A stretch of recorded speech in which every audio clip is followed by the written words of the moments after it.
ध्यान हम सभी लोगों के जीवन में बहुत ही महत्वपूर्ण घटना है।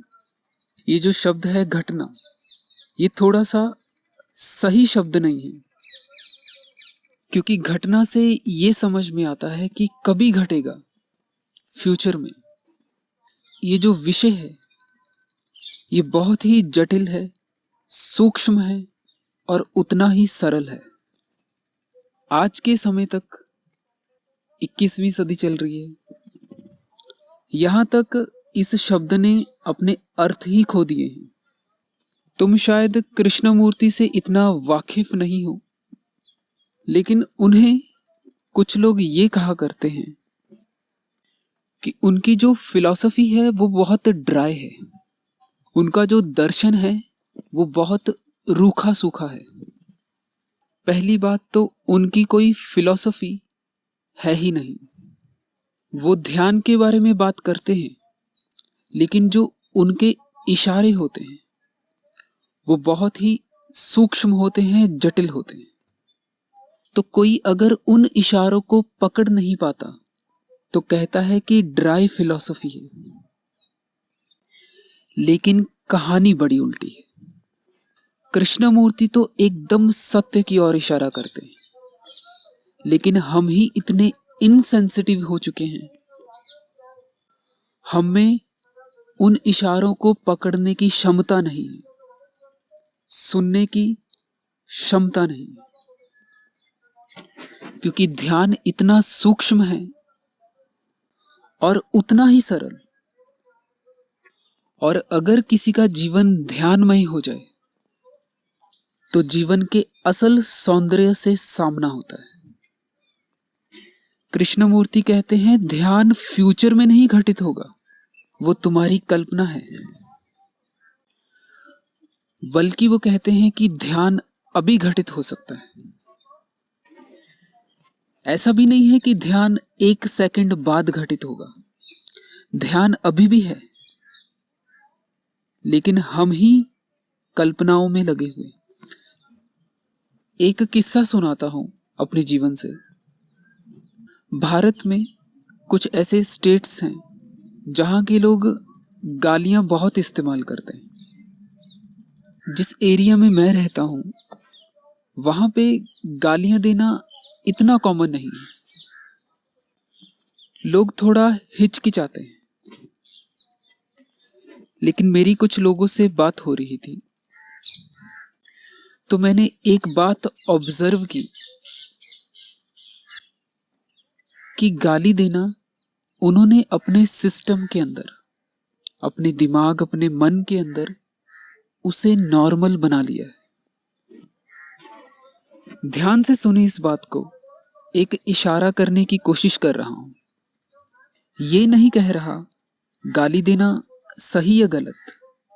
क्या ये भी कोई चर्चा का विषय हो सकता है? किसी और चीज को पकड़ने की कोशिश करें। उन्होंने गाली देना इतना नॉर्मल बना लिया है, कोई छोटी मोटी बातचीत में भी, कि जब वो गाली वाले शब्द इस्तेमाल करते हैं उन्हें होश ही नहीं है कि वो क्या बोल रहे हैं। एक बच्चे के अंदर सीखते रहने की क्षमता है।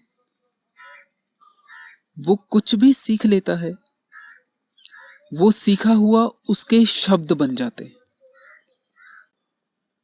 और वो शब्द एक्शन में बदल जाते हैं। वो एक्शन आदतों में बदल जाती हैं। वो आदतें एक व्यक्तित्व का निर्माण कर देती हैं, पर्सनैलिटी जिसे हम बोलते हैं। अब उसे ये समझाना कि गाली देना गलत बात है, ये बहुत ही बेवकूफी का काम है। ऐसा क्यों? कोई अगर तुम्हें समझाए कि गाली मत दिया करो, ये तो अच्छा काम होना चाहिए। ऐसा क्यों? क्योंकि अगर तुम मेरी बात सुनकर गाली देना बंद करोगे या किसी की भी बात सुनकर, ये जो बदलाव है ये बहुत ही ऊपर ऊपर से हुआ। क्योंकि उस व्यक्ति ने गाली देना बंद इसलिए किया क्योंकि गाली देना बुरी बात है, लेकिन उसने अपनी बेहोशी को नहीं पहचाना अभी। जैसे उसने गाली देना अपने जीवन में नॉर्मल बना लिया था उस बेहोशी में, ठीक उसी तरह किसी द्वारा दी गई सीख कि गाली मत दिया करो, इसे भी वो बेहोशी में नॉर्मल बना लेगा। सूक्ष्म में क्या हुआ, ध्यान से सुनिए। पहले उसने गाली को सुना किसी दूसरे से विचार के रूप में, उसे अपना लिया। अभी किसी सीख को सुना विचार के रूप में, उसे अपना लिया। यानी एक विचार ने दूसरे विचार को काट दिया, लेकिन बेहोश वो अब भी रहा। उसने विचार को आते हुए ना देखा, उसको एक बड़ा गुच्छा बनते हुए ना देखा। अब किसी व्यक्ति को आदत है सिगरेट पीने की, उसे बोला जा रहा है कि तुम ध्यान करो, आंखें बंद करके बैठ जाओ, सिगरेट छूट जाएगी।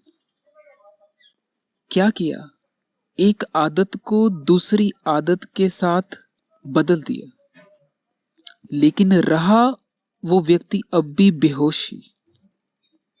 एक धारणा से मुक्त हुए, दूसरी धारणा में बंध गई। ये ध्यान में मन नहीं है, क्योंकि अगर वो व्यक्ति बेहोश है तो उसे पता ही नहीं चलेगा कि वो क्या सीखता जा रहा है और उसका क्या बनता जा रहा है। ये ध्यानमय मन नहीं है। ध्यानमय मन तो बहुत अलर्ट हो जाता है, हर एक चीज के प्रति बहुत ऑनेस्टी से भर जाता है। ऐसा नहीं है कि उन टेक्निक्स को करके या कुछ ऐसी चीजें करके कुछ हासिल नहीं होगा, होगा, लेकिन वो टिमटिमाते हुए दिए जैसा होगा सूरज के सामने। क्योंकि ध्यान पूरा जीवन बदल देता है। अब चाहे कोई अपनी रीढ़ सीधी करके किसी मुद्रा में बैठ सकता है और इसे ध्यान मान सकता है। ध्यान से सुने इस बात को। अब यहां पे एक डुअलिटी क्रिएट होती है, एक जो ध्यान करने वाला और दूसरा ध्यान। और इस द्वैत में, डुअलिटी में, जिसमें दो होने का भ्रम होता है कि मैं ध्यान कर रहा हूं और मुझे किसी अवस्था को घटित करना है, उस व्यक्ति का माइंड सेट हो चुका है। लेकिन कृष्णमूर्ति बिल्कुल ही विपरीत बात करते हैं इसके। अब ध्यान किसी के आंखें बंद करने से या खुली रखने पे डिपेंड ही नहीं करता। जिस समय कोई व्यक्ति ये कहता है कि वो ध्यान करेगा, यानी कल सुबह 10 बजे, क्या ध्यान कोई दूसरी चीज नहीं हो जाती? यानी मुझे कल सुबह किसी अवस्था को घटित करना है जो आज नहीं है, कल घटित करनी है। कुछ लोगों ने अपने जीवन में इस बात को पूरी तरह सत्य मान लिया है। ये जो बात है तुम्हारी मेमोरी में, ये सिर्फ इंफॉर्मेशन ही तो फीड की गई है, जो किसी व्यक्ति को ध्यान को इस तरह से देखने में मजबूर कर रही है। इस बात पे गौर करें, इस सवाल पे गौर करें, क्या ध्यान कोई अवस्था है जिसे हमें घटित करना है? किसी खास तरह की मुद्रा में बैठ जाने से? ध्यान की एक विराट शक्ति की एक उदाहरण देता हूं। एक व्यक्ति चोरी करता है, मैं उसे कहूं कि कल से चोरी मत करना। हो सकता है कि वो मेरी बहुत इज्जत करता हो, वो कल से चोरी करना बंद भी कर दे। या उसे लगा हो कि चोरी करना सही नहीं होता, अपने आप को समझा बुझा ले दूसरे अच्छे विचारों की मदद से। क्या हुआ इस घटना के अंदर? किसी द्वारा कुछ अच्छे शब्द बोले गए, उस व्यक्ति ने उन शब्दों को एज मोटिवेशन आधार बनाया चोरी करना बंद करने में। लेकिन ये शब्दों का आधार जो बनाया है, ये ज्यादा दिनों तक नहीं टिकेगा। तो कुछ लोगों के जीवन में बदलाव होते हैं, लेकिन बहुत ही सरफेस लेवल पे, ऊपर ऊपर से।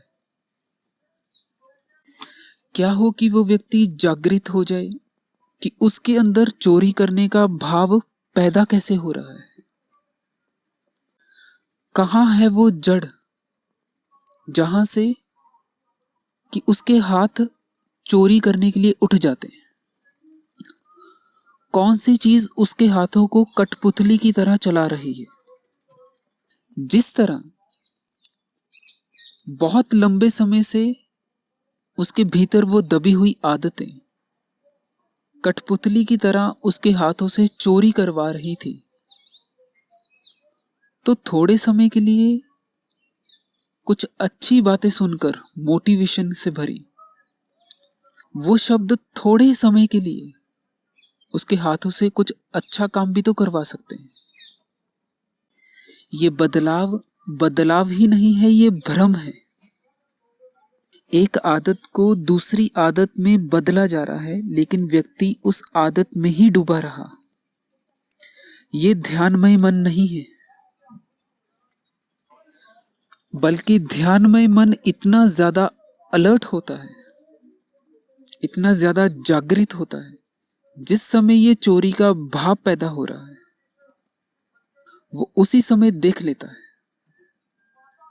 ये जो देखना है, ये जो ऑब्जर्वेशन है, क्या ये किसी विचार से पैदा हुई या ये बोध से पैदा हुई?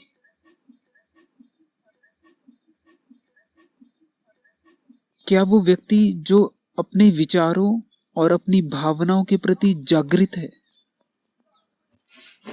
क्या अब उसने चोरी इस वजह से बंद की कि किसी दूसरे ने कहा, या उसने अपने भीतर देख लिया कि जड़ कहां पे है? हमने बहुत सी धारणाओं को अपने भीतर नॉर्मल बनाया हुआ है। जैसे एक उदाहरण दी थी कि किसी व्यक्ति ने गालियों को नॉर्मल बनाया हुआ, और उसे पता नहीं है कि उसके मुंह से कौन से शब्द निकल रहे हैं। बेहोश है। कृष्णमूर्ति कहते हैं, ध्यान अगर कोई व्यक्ति बस में भी बैठा हो तब भी है, किसी से वो बात कर रहा है तब भी है, चाहे वो अपनी पत्नी का चेहरा देख रहा हो, ध्यान तब भी है। जैसे पिछली कुछ वीडियो में मैंने एक शब्द इस्तेमाल किया, बोध। बोध ध्यान से अलग नहीं है, जीवन से अलग नहीं है। मैं अगर तुमसे कहूं कि अपने आसपास के लोगों से प्रेम करो, क्या ये जबरदस्ती नहीं है तुम्हारे साथ? जबरदस्ती तुमसे प्रेम करवाया जा रहा है। लेकिन क्या हो कि तुम्हारे सामने तुम्हारी पत्नी है, तुम्हारे भीतर से ऑब्जर्वर ये कहे, हो सकता है 1 साल से तुम्हारे बहुत से अनुभव रहे हो अपनी पत्नी के साथ, अच्छे बुरे, उनकी एक इमेज तुम्हारे मन में अपनी पत्नी के प्रति बन गई हो। वो इमेज, वो नॉलेज तुम्हें कह रही हो कि ये बेवकूफ है, जो तुम्हें घृणा पैदा करे, क्योंकि तुम्हारा देखना कैसे हो रहा है, उस नॉलेज के फिल्टर के थ्रू जो 1 साल की इकट्ठा की हुई है। और मैं तुमसे कहूं कि उससे प्रेम करो। तुमने किसी की बात मानकर प्रेम करने भी लग गए। क्या लगता है कितने दिन तक टिकेगा वो प्रेम? क्योंकि उस प्रेम को कुछ शब्द चला रहे थे। लेकिन क्या हो कि तुम वो जो फिल्टर है तुमने अपनी पत्नी के लिए अपनी चेतना में बना रखा है, वो नॉलेज का बंडल, वो अगर बीच में ना आए, जो कह रहा था कि पत्नी बेवकूफ है, तुम्हें घृणा पैदा कर रहा था, वो बीच में ना आए और तुम उसके चेहरे को देख रहे हो या कोई भी व्यक्ति हो तुम्हारे सामने, भीतर से ऑब्जर्वर बीच में ना आए, वो नॉलेज बीच में ना आए, तुम्हारा उस व्यक्ति को या अपनी पत्नी को देखना कैसा होगा फिर? क्या तुम्हारे पास कोई चॉइस है अपनी पत्नी को घृणा करने की?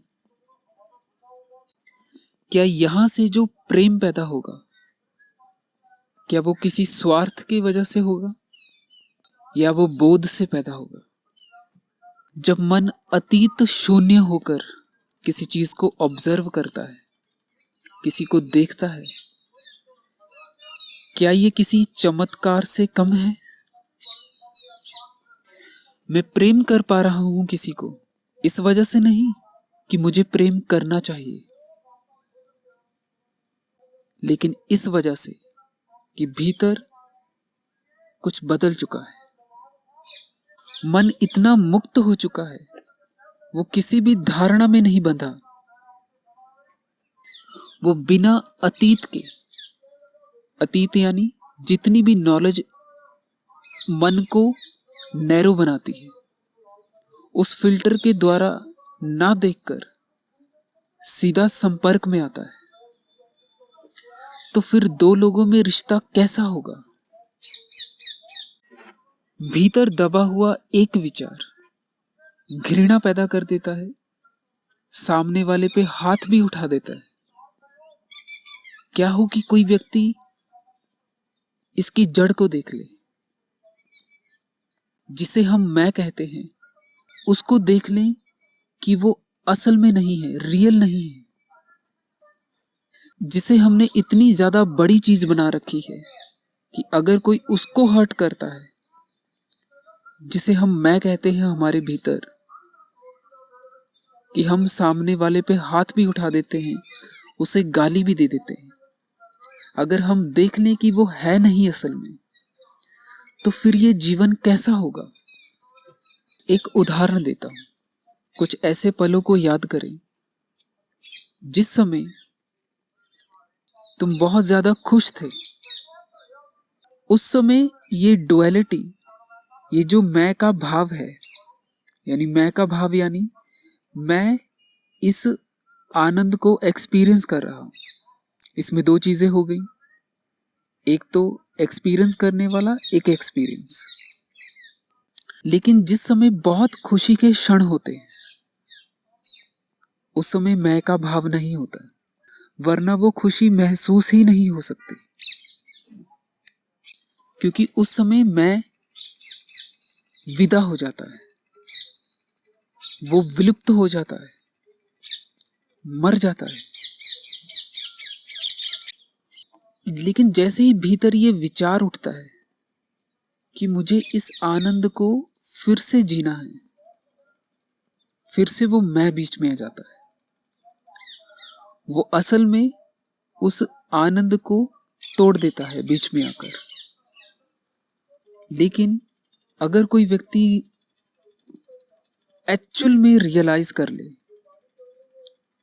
कि वो जो मैं है वो है नहीं, तो ये जीवन कैसा होगा फिर? अभी ये जो सेपरेटनेस है, डुअलिटी मिटती है, वो तो किसी चीज पे डिपेंड होकर मिटती है। अगर कुछ जीवन में अच्छा हो जाए, लेकिन क्या हो कि अगर कोई व्यक्ति इस सत्य को पूरी तरह रियलाइज कर ले, तो फिर जीवन कैसा होगा? ये जो बिना किसी धारणा के जो शांतमय मन है, क्या ये किसी टेक्निक से पैदा किया जा सकता है? यह जब ये हर एक धारणा से मुक्त हो जाता है, क्या तुम इस शांति से अलग हो, या तुम और ये शांति एक ही चीज है? क्या ये जो शांत मन है, ये तुमसे अलग है, या तुम ही वो शांत मन हो? इस ध्यानमय मन से फिर अगर कोई व्यक्ति नॉलेज का, शब्दों का इस्तेमाल करता है, वो बहुत ही जिम्मेदारी से करता है। जैसे कृष्णमूर्ति ने कुछ बातें लोगों को कही, वो कोई ड्राई फिलॉसफी नहीं है। उनकी बातों को जानकर ही जीवन का असल सौंदर्य समझ में आता है।